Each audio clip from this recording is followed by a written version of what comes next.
African lion safari വടക്കേ അമേരിക്കയിലെ ഏറ്റവും വലിയ വന്യജീവി സങ്കേതങ്ങളിൽ ഒന്നാണ്. കാനഡയിലെ ഒന്റാറിയോയിലെ കേംബ്രിഡ്ജ് എന്ന സ്ഥലത്താണ് ഇത് സ്ഥിതി ചെയ്യുന്നത്. 1000-ലധികം പക്ഷി മൃഗാദികൾ ഇവിടെ സംരക്ഷിക്കപ്പെട്ടു പോരുന്നു. വംശനാശ ഭീഷണി നേരിടുന്ന അനേകം പക്ഷികളും മൃഗങ്ങളും ഇതിൽ ഉൾപ്പെടുന്നുണ്ട്.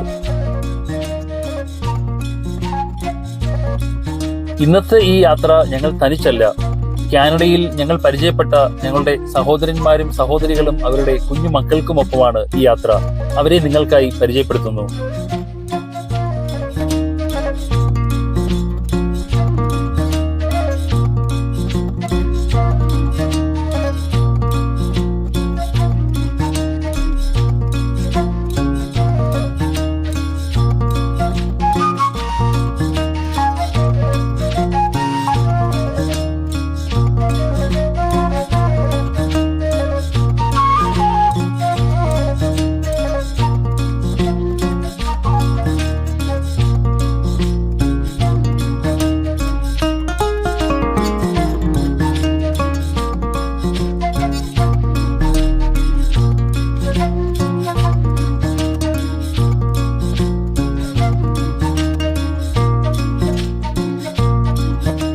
രണ്ടു രീതിയിൽ ഈ വന്യജീവി സങ്കേതത്തിനുള്ളിലേക്ക് നമുക്ക് പ്രവേശിക്കാവുന്നതാണ്.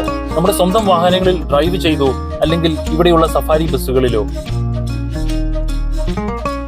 ഞങ്ങൾ പക്ഷേ തിരഞ്ഞെടുത്തത് ഇവിടെയുള്ള സഫാരി ബസ് തന്നെയാണ്.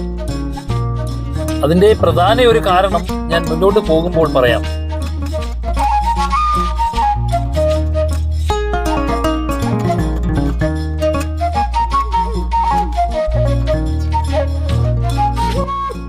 ഈ കാണുന്നതാണ് അങ്കോള ക്യാറ്റിൽ. വലിയ നീളമുള്ള ആകർഷകങ്ങളായ കൊമ്പുകളാണ് ഇവയ്ക്കുള്ളത്. കിഴക്കൻ ആഫ്രിക്കയിൽ നിന്ന് കൊണ്ടുവന്നിട്ടുള്ള ഒരു കന്നുകാലിയാണ് ഇത്. തെക്കേ അമേരിക്കയിൽ കാണപ്പെടുന്ന ഒരു ഒട്ടക വർഗമാണ് ഈ കാണുന്ന ലാമ.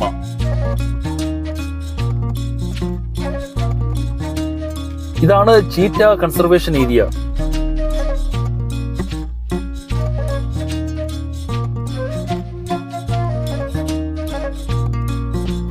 ഇയാൾക്ക് പിന്നെ ഇൻട്രൊഡക്ഷൻ ആവശ്യമില്ല എന്നറിയാം. പക്ഷെ കുട്ടികൾക്കൊരു സംശയം, ഇത് തന്നെയാണോ ശരിക്കും സിംഹം എന്ന്. കാരണം ഇത്രയും ലേസിയായി കാണപ്പെടുന്ന ഈ ജീവിയെയാണോ വലിയ വീരപരിവേഷമൊക്കെ കൊടുത്ത് അവരുടെ കാർട്ടൂണുകളിൽ ലയൺ കിങ് എന്നൊക്കെ പറഞ്ഞ് ഇൻട്രൊഡ്യൂസ് ചെയ്തിരുന്നത്. ആഫ്രിക്കൻ ലയൺ സഫാരിയുടെ പ്രധാന ആകർഷണങ്ങളിൽ ഒന്നായ സിംബ ലയൺ കൺട്രിയിലൂടെയാണ് ഞങ്ങൾ പോയിക്കൊണ്ടിരിക്കുന്നത്. ആ കാണുന്നതും സിംഹമാണ്. പക്ഷെ കുട്ടികൾ സമ്മതിച്ചു തരുന്നില്ല. ഇത്രയും ക്ഷീണിച്ചവശനായ ഒരു സിംഹത്തെ അവർ സങ്കല്പിക്കുന്നില്ല. അടുത്തതായി ഞങ്ങൾ പ്രവേശിക്കുന്നത് ജിംബാവതി ലയൺ കൺട്രി എന്നറിയപ്പെടുന്ന വൈറ്റ് ലയണുകളുടെ ആവാസ വ്യവസ്ഥയിലേക്കാണ്. കുട്ടികളെ കുറ്റം പറയാൻ കഴിയില്ല. 4 കാലിൽ എഴുന്നേറ്റ് നിൽക്കാൻ പോലും ആവതില്ലാത്ത ഈ ജീവികൾക്ക് ഒരു സാഹസിക പരിവേഷവും അവർക്ക് കൊടുക്കാൻ താല്പര്യമില്ല. വലിയ എക്സൈറ്റ്മെന്റോടുകൂടി വന്ന് നിരാശരായ ചില കുട്ടികൾ അവരുടെ ലോകത്തേക്ക് തിരിയാൻ തീരുമാനിച്ചു. ഒരു കുട്ടി കൂട്ടത്തിലെ ഏറ്റവും ചെറിയ കുട്ടിയോട് പറഞ്ഞത്, എന്റെ സിംഹം ഇങ്ങനല്ല.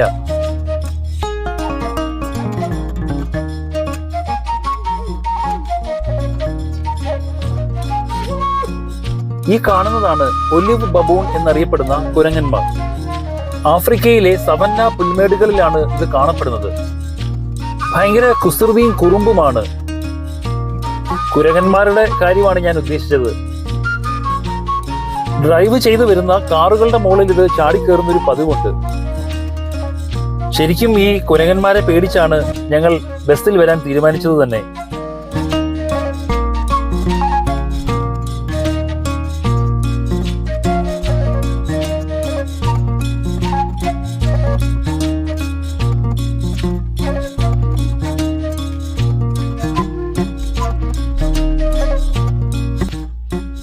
ഈ കാണുന്ന ഓസ്ട്രിച്ചും കാറുകളുടെ അടുത്തേക്ക് വരുന്നൊരു പതിവുണ്ട് എന്നാണ് മുൻപ് പോയിരുന്നവർ പറഞ്ഞത്. എന്താണെന്നറിയില്ല, ഇന്ന് എല്ലാ മൃഗങ്ങളും പൊതുവെ ശാന്തരായാണ് കാണപ്പെട്ടത്. തൊട്ടു തലേ ദിവസം ഇന്റർനാഷണൽ യോഗ ഡേ ആയിരുന്നത് കൊണ്ടാണോ? ഞങ്ങൾ വന്നത് ജൂൺ 22 ഞായറാഴ്ചയാണ്. എലാൻഡ് എന്നാണ് ഈ ജീവിയുടെ പേര്. ഏറ്റവും വലിയ ആന്റലോപ്പ് ആണ്. ആഫ്രിക്കയിൽ നിന്നുള്ള ഒരു ജീവിയാണ്.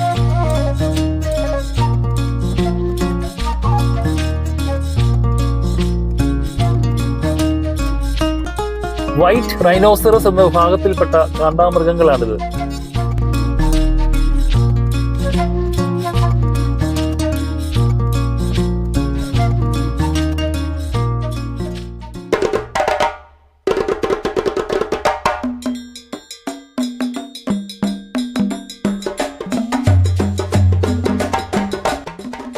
വൈറ്റ് റൈനോകളുടെ നടത്തം ഞങ്ങളുടെ കൂട്ടത്തിലുള്ള എല്ലാവരെയും ഹഠാത് ആകർഷിച്ചു എന്ന് തന്നെ പറയാം.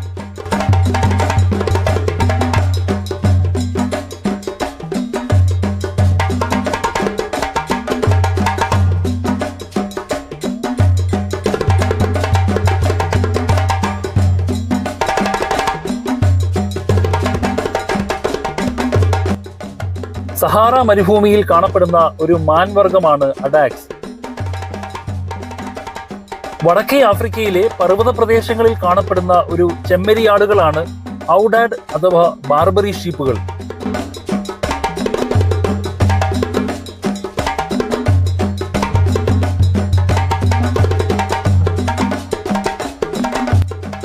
വംശനാശ ഭീഷണി നേരിടുന്ന ഒരു പ്രത്യേകതരം ജിറാഫുകളാണ് റാത്ത്ഷൈൽഡ് ജിറാഫ്.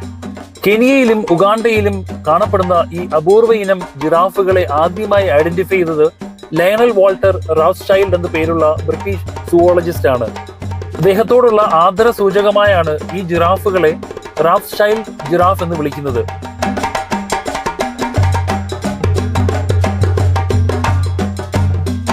ഗ്രാൻഡ് സീബ്രകൾ എന്തോ കാര്യമായ ആലോചനയിലാണ്. സഫാരിയിൽ മാത്രമല്ല പുറത്തും വളരെ കോമൺ ആയി കാണപ്പെടുന്ന ഒരു പക്ഷി വിഭാഗമാണ് കനേഡിയൻ ഗീസ്.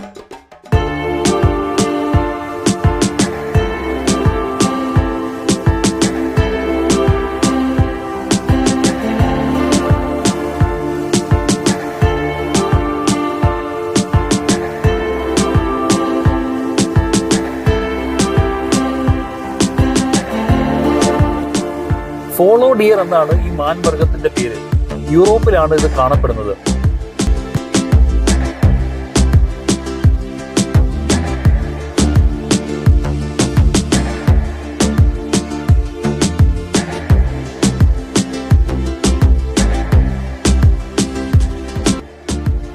വടക്കേ അമേരിക്കയുടെ പ്രതീകമായി കണക്കാക്കപ്പെടുന്ന ഒരു ജീവിയാണ് അമേരിക്കൻ ബൈസൺ.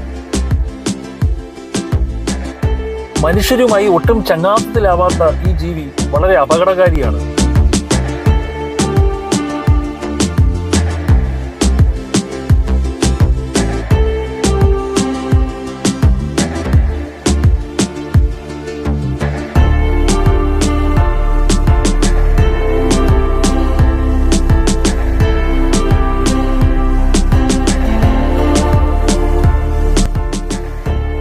ഈ പ്രകൃതിയിലെ വന്യജീവികളെ അവയുടെ ആവാസ വ്യവസ്ഥയിൽ പോയി കാണുന്ന ഒരു പ്രതീതിയാണ് 9 കിലോമീറ്റർ ദൈർഘ്യമുള്ള ഈ സഫാരി ബസ് യാത്രയിലൂടെ ഞങ്ങൾക്ക് സമ്മാനിച്ചത്.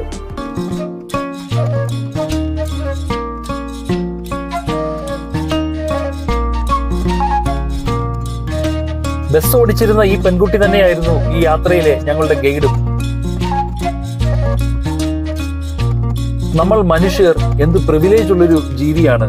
നമ്മളോളം പഴക്കമുള്ള പല ജീവികളും ഇന്ന് ഈ ഭൂമിയിൽ നിന്ന് ഉന്മൂലനം ചെയ്യപ്പെട്ടു കഴിഞ്ഞു.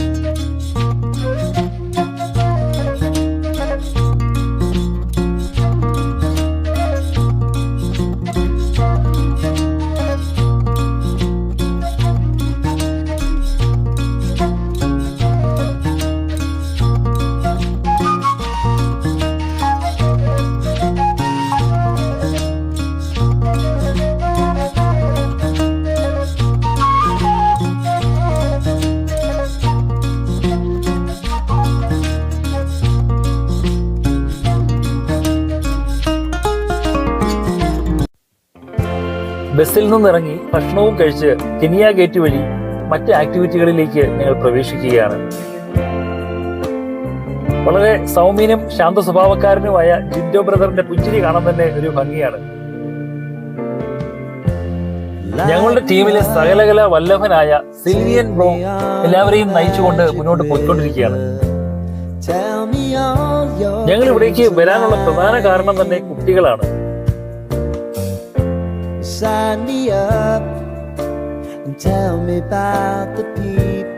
വെള്ളത്തിൽ കളിക്കാനുള്ള അവരുടെ ഇഷ്ടം പരിഗണിച്ച് ഞങ്ങൾ എത്തി നിൽക്കുന്നത് മിസൂമു ബേ വെറ്റ് പ്ലേ എന്ന സ്ഥലത്താണ്.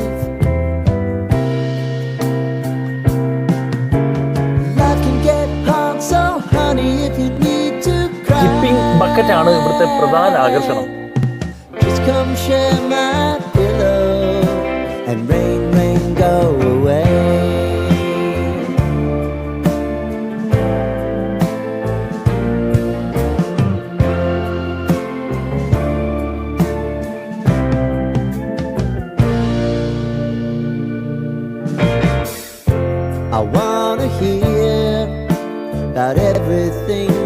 ആദ്യം ആലോചിക്കുന്നത് ഇതെന്താണ് നീങ്ങാത്തത് എന്നാണ്.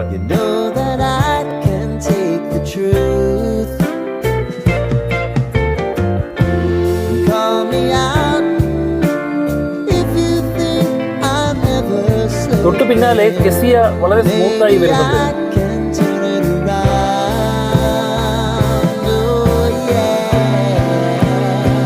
ഇഷാനാണെങ്കിൽ ചെറുതായിട്ടൊന്ന് ഡയറക്ഷൻ തെറ്റിയെങ്കിലും വളരെ സ്മൂത്തായി ലാൻഡ് ചെയ്തു.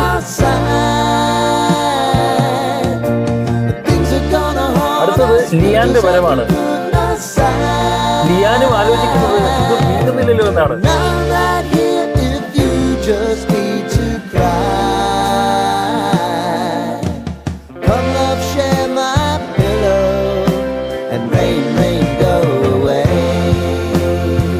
അനുജത്തി സിയാന് പക്ഷേ വളരെ സ്മൂത്തായ ഒരു ജേണിയായിരുന്നു.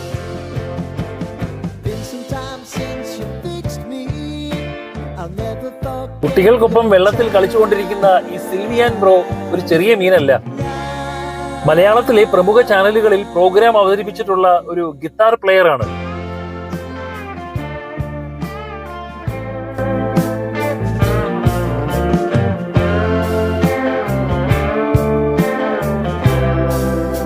കൊച്ചിയിലെ യുവാക്കൾ സിൽവിയാൻ ലൂയിസ് എന്ന ഗിത്താറിസ്റ്റിന്റെ മാന്ത്രിക വിരലുകൾ ചലിക്കുന്നത് കാണാൻ കാത്തിരുന്നിട്ടുണ്ട്. Now Toronto is his new Kochi.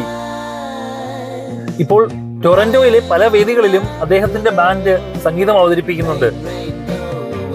ഗായകൻ കൂടിയായ അദ്ദേഹത്തെ ഒരു സുഹൃത്തായി കിട്ടിയതിൽ കലാ ആസ്വാദകരായ ഞങ്ങൾക്ക് വലിയ അഭിമാനവും സന്തോഷവുമുണ്ട്.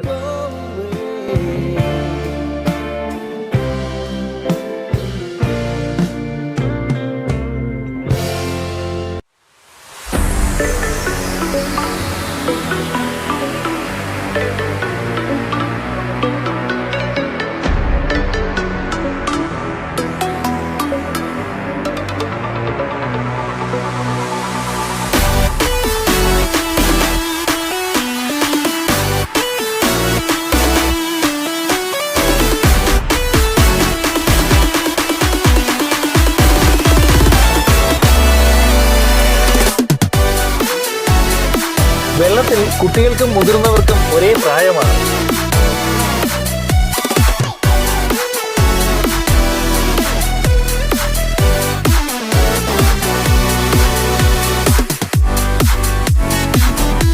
അടുത്തത് ജേക്കബിന്റെ ഊഴമാണ്.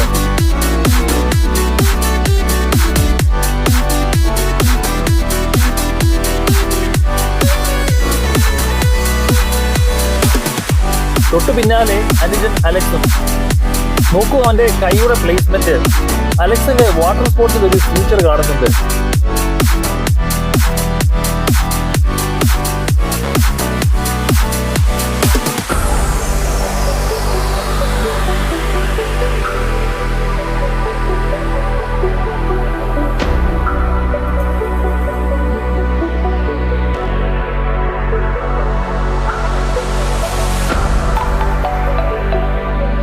കുട്ടികളെ ഇങ്ങനെ സന്തോഷത്തോടുകൂടി കാണുന്നത് തന്നെ എന്തൊരു ഭംഗിയുള്ളൊരു കാഴ്ചയാണ്.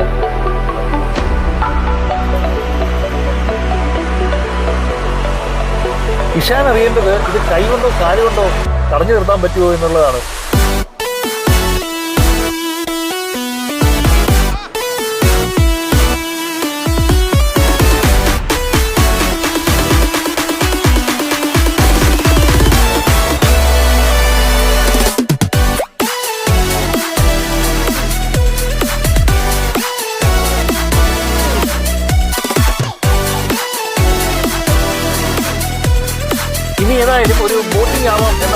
വില്യം ബ്രോ പറയുന്നത്.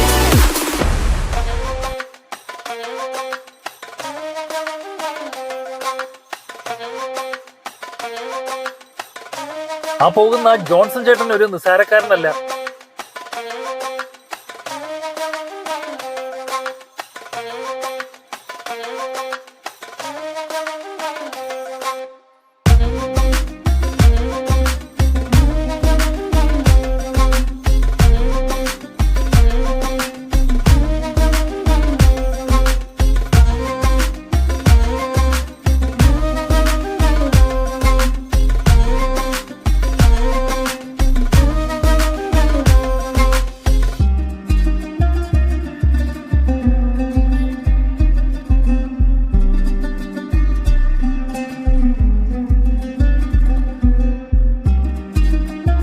ഈ യാത്രയിലുടനീളം ഞാൻ ഈ ജോൺസൺ ചേട്ടനെ ശ്രദ്ധിക്കുന്നുണ്ടായിരുന്നു.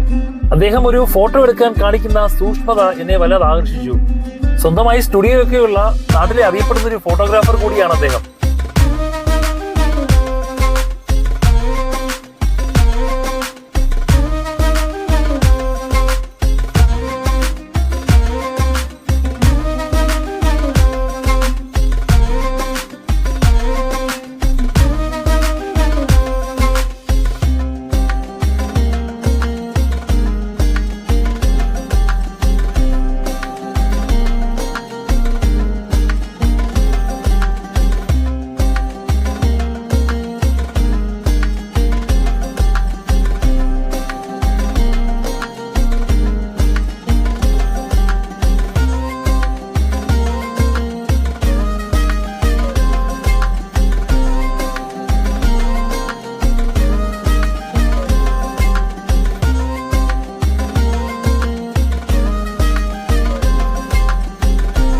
അടുത്തത് ഒരു ട്രെയിൻ യാത്രയാണ്. നേച്ചർ ബോയ് സീനിക് റെയിൽവേയിലേക്ക് ഞങ്ങൾ നടക്കുകയാണ്.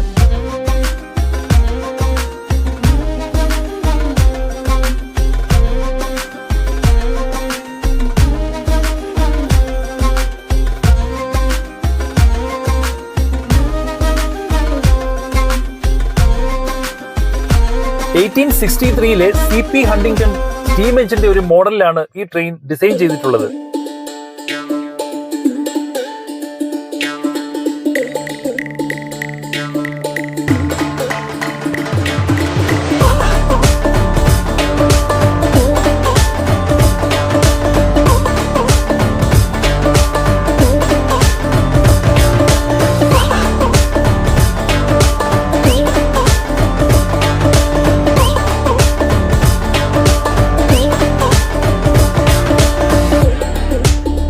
ബ്യൂട്ടിഫുൾ ആയിട്ടുള്ള ഒരു ട്രെയിൻ ജേർണി എക്സ്പീരിയൻസ് ആണ് ഞങ്ങൾക്ക് ഇവിടെ കിട്ടിയത്.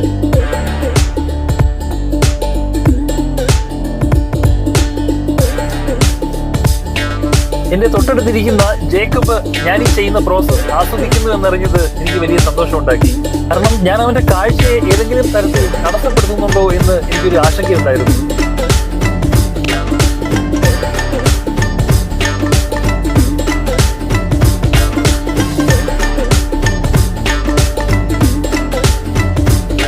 ഈ സഹോദരന്മാരിൽ ഞാൻ ആദ്യം പരിചയപ്പെട്ടത് ഈ വ്യക്തിയാണ്, സിജക്സൺ. ഇദ്ദേഹം ഒരു മികച്ച കോണ്ടന്റ് റൈറ്റർ കൂടിയാണ്.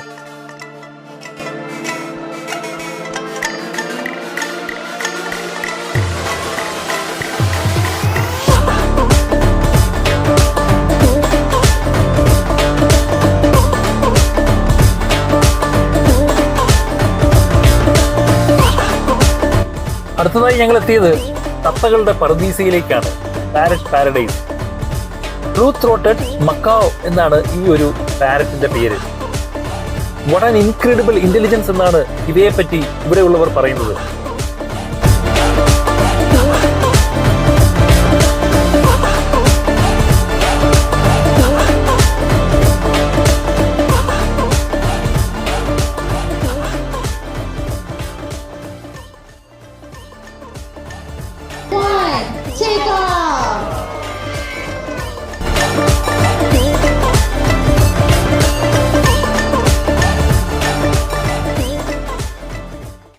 ഇന്നത്തെ ഈ യാത്ര ഞങ്ങൾ ഇവിടെ വൈൻഡപ്പ് ചെയ്യുകയാണ്.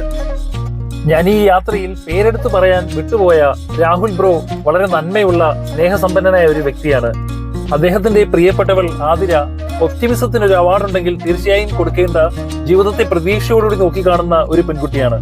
ഞാൻ പേരെടുത്ത് പറയാൻ വിട്ടുപോയ ടീനു, ബെലിൻഡ, മിന്റു, അനിമോൾ, ജൂലിയറ്റ് എന്നീ സഹോദരിമാരും ഞങ്ങളുടെ ഈ കൂട്ടായ്മയിലെ മികച്ച വനിതാ രത്നങ്ങളാണ്. ഈ വീഡിയോ വൈൻഡപ്പ് ചെയ്യുന്നതിന് മുൻപ് സിൽവിയൻ ബ്രോ എടുത്ത ഒരു അടിപൊളി വീഡിയോയും ഇതിനൊപ്പം ചേർക്കുന്നു. ഒപ്പം ചില ഗ്രൂപ്പ് ഫോട്ടോസും.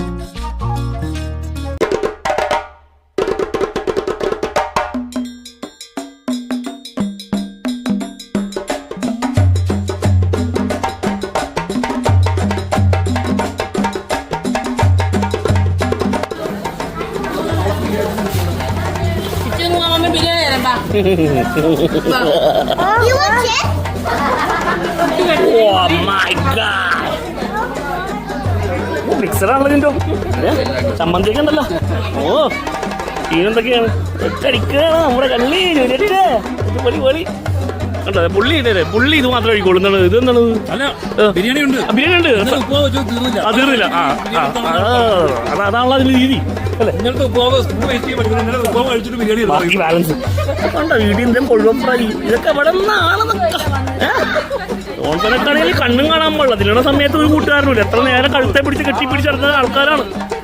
അത് നോക്കുമ്പോ അനുമോളും കണക്കാണ്, ഇൻഡോം കണക്കാണ്, ഒക്കെ കണക്കാണ്. ഇവൾക്ക്